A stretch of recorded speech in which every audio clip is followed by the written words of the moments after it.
Big TV భక్తి సమాచారం WhatsApp ఛానల్లో జాయిన్ అవ్వండి. అన్ని విశేషాలు ఎప్పటికప్పుడు తెలుసుకోండి.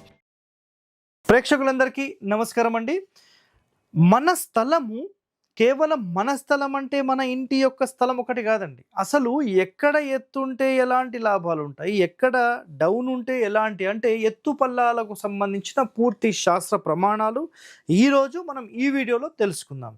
సో గుర్తుపెట్టుకోండి, కొన్ని కండిషన్స్ మనకేముంటాయంటే అసలు ఒక క్షేత్రం మొత్తం అంటే ఒక వెంచర్ అనుకోండి, ఒక ఊరు అనుకోండి, ఎటు ఎత్తుంటే ఎలాంటి లాభాలు ఉంటాయి, ఎటు డౌన్ ఉంటే ఎలాంటి లాభాలు ఉంటాయి, వీటికి సంబంధించిన పూర్తి సమాచారం మీరు ఈ వీడియోలో తెలుసుకోబోతున్నారు.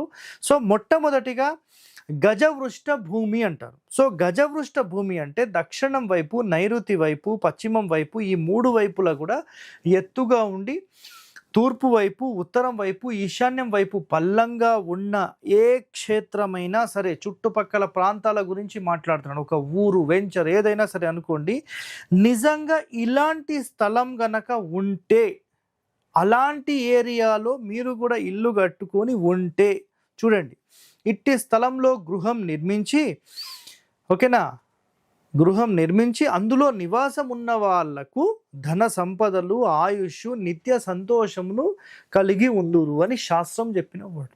సో ఎంత అద్భుతంగా ఉంది, ఆలోచన చేయండి.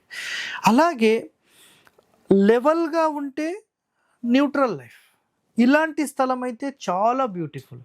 అంటే ఒక ఊరు ఎలా ఉండాలనేది ఇక్కడ చెప్తున్నారండి.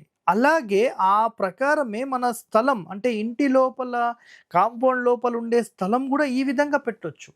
కానీ ఎత్తు పల్లాలు మరీ ఎక్కువ చేయొద్దు, లైట్గా చేసుకోవాలి. నెక్స్ట్ అన్నిటికంటే డేంజర్ ఇది దైత్యవృష్ట భూమి. సో తూర్పు వైపు, ఆగ్నేయం వైపు, ఈశాన్యం వైపు అంటే తూర్పు మొత్తంలో ఎత్తుండి పడమర డౌన్ ఉందనుకోండి. ఫర్ ఎగ్జాంపుల్ అంటే సింపుల్గా చెప్పాలంటే ఈశాన్యం వైపు ఎత్తు ఉంటుంది, అంటే ఈశాన్యము, తూర్పు, ఆగ్నేయం ఎత్తు ఉంటుంది, వాయువ్యము, పడమర అండ్ నైరుతి డౌన్ ఉంటుంది. సో సింపుల్గా చెప్పాలంటే మనం గతంలో కూడా వీటికి సంబంధించి ఏం చెప్పుకున్నామంటే పడమర పల్లం ఉండొద్దు, అర్థమైందా? దీన్ని జలవీధి అంటారని చెప్పాం. సో ఇక్కడ నష్టం చూడండి, నైరుతి, వాయువ్యము ఇక్కడ ఈ ఏరియా పశ్చిమము పల్లంగా ఉంటే ఈ భూమిని దైత్యవృష్ట భూమి అంటారు. ఇందు నివసించే వారి నుండి లక్ష్మి తొలగిపోయి, అంటే సింపుల్ ఏం లేదండి, డబ్బుల పరంగా మొత్తం జీరో కొట్టేస్తుంది. ఇది 100% మీరు మైనస్లోకి వెళ్ళే అవకాశాలు ఉంటాయి, దరిద్రులగే అవకాశాలు ఉంటాయి. చాలా చాలా ఇంపార్టెంట్. నెక్స్ట్ పశువులు ఎవరైతే మెయింటైన్ చేస్తారో వాళ్లకు కంప్లీట్ హాని చేకూరుస్తుంది అని చెప్పేశారు. అర్థమైందా? పశువులు కానీ, పక్షులు కానీ, మేకలు ఇలాంటివి ఏమైనా మెయింటైన్ చేసి పడమర డౌన్ ఉండే స్థలంలో కనుక మీరు ఉంటే 100% ఇది మీకు మైనస్ చేస్తుంది. సో చాలా జాగ్రత్తగా ఉండండి. ప్రాణాలతో ఉండే ఏవైనా సరే మీరు పడమర, నైరుతి వైపు, వాయువ్యం వైపు, దక్షిణం వైపు పల్లం ఉండే స్థలాలలో ఉండకూడదు. ఇది చాలా చాలా ఇంపార్టెంట్ పాయింట్. ఓకే, నెక్స్ట్ కూర్మావృష్ట భూమి. సో దీనికి సంబంధించిన ఎగ్జాంపుల్ నేను 100% మీకు చెప్తాను, గుర్తుపెట్టుకోండి. స్థలంలో మధ్య భాగము బాగా ఎత్తుగా ఉండి 4 దిక్కులలో కూడా పల్లం ఉంటే దీన్ని కూర్మావృష్ట భూమి అంటారు. ఇందు నివసించేవారు నిత్యము ఉత్సాహవంతులై ఉంటారు, సుఖము, ధనధాన్య సమృద్ధి గలవారై ఉంటారు. సో మరి దీనికి ఎగ్జాంపుల్ ఏంటి అంటే గుర్తుపెట్టుకోండి, మొత్తం ఒక క్షేత్రంలో మీరు సెంటర్లో నిలబడితే సెంటర్ పార్ట్ అనేది ఇట్లా ఎత్తుగా ఉండి చుట్టూ ఉండేదంతా కూడా డౌన్లో ఉంటుంది. అంటే నైరుతి అనుకోండి, లేదంటే వాయువ్యం అనుకోండి, ఈశాన్యం అనుకోండి, ఆగ్నేయం అనుకోండి, ఇవన్నీ డౌన్ ఉంటాయి. ఆ డౌన్లో కూడా నైరుతి ఈశాన్యం కంటే ఎత్తుగా ఉంటుంది, ఈశాన్యం కంటే కొంచెం ఆగ్నేయం ఎత్తుగా ఉంటుంది, ఈశాన్యం కంటే కొంచెం వాయువ్యం ఎత్తుగా ఉంటుంది. సో ఇలాంటి స్థలం ఇంకా అద్భుతమైనది. దీనికి ఒక ఎగ్జాంపుల్ చెప్పాలంటే మీకు నేను జగ్గయ్యపేట్ వెనకాల మాదిపాడు అనే గ్రామానికి వెళ్ళాను. అక్కడ మీకేముందో గుర్తుందా అందరికీ? అష్టముఖ గండబేరుండ లక్ష్మీ నరసింహస్వామి వారి దేవాలయం ఉంది. అక్కడ నాగప్రతిష్టలు జరుగుతాయి. సో వాటికి సంబంధించి నేను గతంలోనే ఒక ఎపిసోడ్ కూడా చేశాను. 4 మధ్య ద్వారాలు పెట్టించి ఆ ఇంటి నిర్మాణం మనం చేపట్టాం. చాలా అద్భుతంగా ఇంటి నిర్మాణం జరిగింది. సో చాలా చాలా బ్యూటిఫుల్గా వచ్చింది. సో అలాంటి నిర్మాణం నిజంగా అది చేసిన తర్వాత రోజు నుంచి ఈ రోజు వరకు 3 సంవత్సరాలు అయిందండి. అంటే 3 సంవత్సరాలు 4వ సంవత్సరం అవుతుంది. ఈ 4 సంవత్సరాల్లో వాళ్ళ డెవలప్మెంట్ చూస్తే మాత్రం అంచెలంచెలుగా ఎదుగుతూ వెళ్ళిపోతున్నారు. సో వాళ్ళ క్షేత్రం మొత్తం చూస్తే మీకు అలాగే ఉంటుంది. వాళ్ళ ఇల్లు పక్కన టెంపుల్, వాళ్ళ పాతిలు ఇవన్నీ కొంచెం ఎత్తులో ఉండి మీకు దక్షిణం పల్లంగా ఉంటుంది, తూర్పు పల్లంగా ఉంటుంది, ఉత్తరం పల్లంగా ఉంటుంది, పడమర పల్లంగా ఉంటుంది. సో ఈ విధమైనటువంటి దాన్ని కూర్మ వృష్టం. కూర్మం అంటే ఏంటండి? తాబేలు. తాబేలు ఎలా ఉంటుంది? చుట్టూ కూడా డౌన్లో ఉండి ఇలా ఎత్తుంటుంది కదా. సో తాబేలు ఆకారం ఉండే స్థలం ఏదైనా ఉండి లేదంటే ఒక ఊరు ఉంటే అలాంటి దాంట్లో మీరు మధ్యస్థానంలో ఇల్లు కట్టుకుంటే 100% అది సూపర్ అని చెప్పొచ్చు. అర్థమైందా? ఇంకా చివరగా నాగవృష్ట భూమి గురించి మనం మాట్లాడుకుందాం.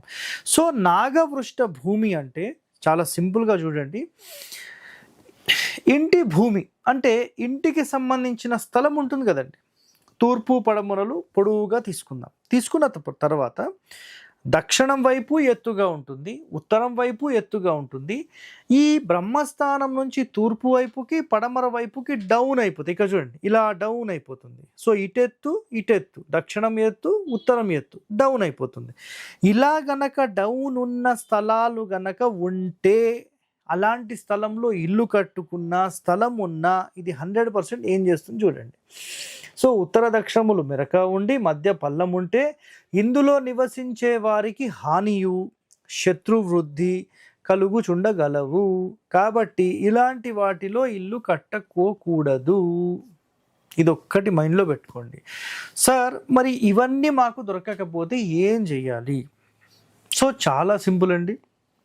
కేవలం దక్షిణం వైపుగా మాత్రమే ఎత్తుగా ఉన్న స్థలం తీసుకోండి.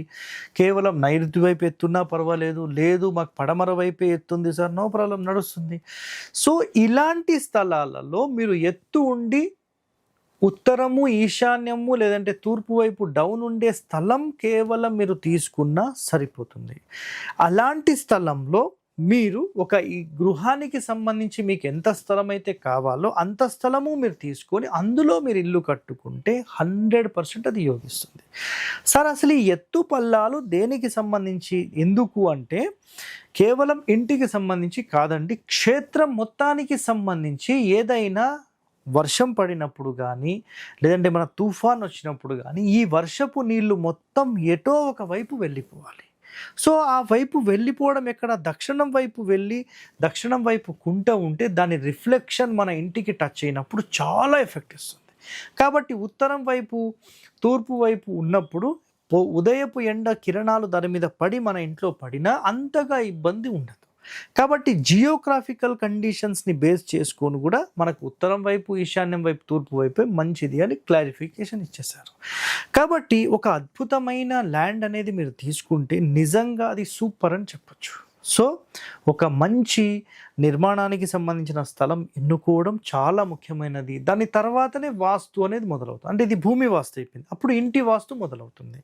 సో ఒక మంచి అద్భుతమైన ల్యాండ్ మేము కొందాం అనుకుంటున్నాం సార్, మరి ఎలాంటి ల్యాండ్ కొనాలి అనుకునే వరకు ఈ వీడియో సూపర్ అండి. ఓకేనా? ఇలాంటి వాస్తు రహస్యాలు మీరు తెలుసుకోవాలనుకుంటే మన ఛానల్ని వెంటనే సబ్స్క్రైబ్ చేయండి. ధన్యవాదాలండి. Thank you. For more videos like this, subscribe Big TV channel.